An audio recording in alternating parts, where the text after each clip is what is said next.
हमारे साथ खास बातचीत के लिए मौजूद है बैंक ऑफ बड़ौदा के MD and CEO Sanjiv Chadha. Sir, जब क्रेडिट ग्रोथ की बात हो रही है कि अच्छा पिकअप दिख रहा है, तो कौन से सेगमेंट है जहां पर काफ़ी अच्छा रिएक्शन दिख रहा है और वहां पर दबाव पूरी तरह से जा चुका है? देखिए, जब हम क्रेडिट ग्रोथ की बात करते हैं तो पिछले वर्ष भी क्रेडिट ग्रोथ रिटेल में तो काफ़ी अच्छी रही थी। कुछ हद तक डिमांड के स्थान पर सप्लाई कंस्ट्रेंट थे। फर्ज करिए आप ऑटो लोन्स की बात करते हैं तो सेमीकंडक्टर क्राइसिस की वजह से अवेलेबिलिटी का इशू था, परंतु हम जैसे आगे बढ़ रहे हैं तो जो कॉर्पोरेट सेक्टर जो था जिस पे एक विपरीत असर पड़ा था कोविड का, वो उससे उभर रहा है।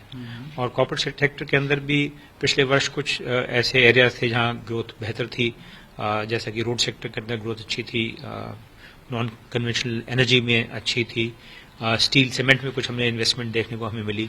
अब हम ये पा रहे हैं कि ये ग्रोथ जो है काफ़ी ब्रॉड बेस हो रही है और इन्वेस्टमेंट के साथ साथ जो वर्किंग कैपिटल रिक्वायरमेंट्स हैं बोरोअर्स की, क्योंकि जैसा एक्टिविटी लेवल बढ़ती है तो जो आपकी वर्किंग कैपिटल रिक्वायरमेंट है उसमें भी इजाफा होता है, तो उसमें भी काफ़ी बढ़ोतरी हो रही है। तो हमारा अनुमान यही है कि पिछले वर्ष के बनस्पत इस साल जो है क्रेडिट ग्रोथ लगभग 2 से 3% बेहतर होनी चाहिए।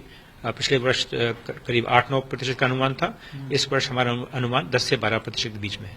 सर, आपने कॉर्पोरेट सेक्टर की तो बात की, लेकिन क्या रिटेल के अंदर भी ट्रैक्शन दिख रहा है और कौन से सेगमेंट है जहां पर अच्छी डिमांड आ रही है?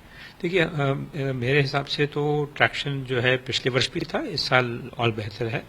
रिटेल में यदि हम बात करें, कार लोन्स की बात करें, होम लोन्स की बात करें, एजुकेशन लोन्स की बात करें, पर्सनल लोन्स की भी बात करें, तो सभी जो हमारे एरियाज हैं रिटेल लेंडिंग के, उसके अंदर एक काफ़ी अच्छा रिस्पॉन्स है मार्केट में और मेरे विचार में ये वर्ष पिछले वर्ष से बेहतर होगा। जी सर, लेकिन आप कह रहे हैं सर पिछले वर्ष से बेहतर होगा, लेकिन हमने देखा है कि महंगाई को लेकर चिंताएं हैं, ब्याज दरों में बढ़ोतरी भी हो रही है, तो क्या ये सारे कारण कहीं ना कहीं डैम्पनर नहीं होंगे?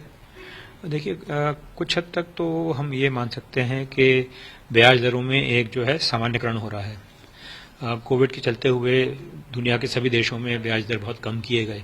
अब जब हम कोविड के प्रभाव से उबर रहे हैं और दूसरा मुद्रास्फीति भी जो है एक आयाम है जिसको हमें ध्यान में रखना है, तो ब्याज दरों में जो सामान्यकरण है उसका विपरीत असर कम होगा और रिस्क एलोकेशन में वो अच्छा ही है।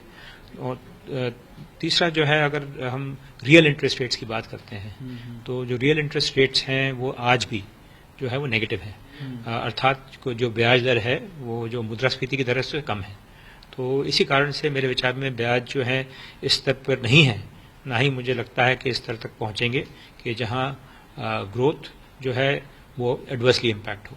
आपने रियल इंटरेस्ट रेट की बात करी, तो आरबीआई गवर्नर ने भी बात की कि रियल इंटरेस्ट रेट नेगेटिव होने में जमाकर्ताओं को नुकसान होता है, तो आप भी इस बात से कितना सहमत है और आपको लगता है कितने वक्त तक और जमाकर्ताओं को नुकसान होता रहेगा?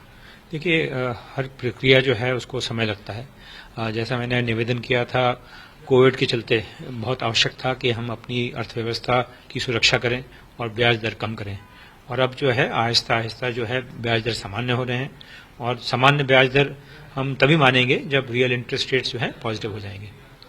हमसे बात करने के लिए बहुत बहुत शुक्रिया सर।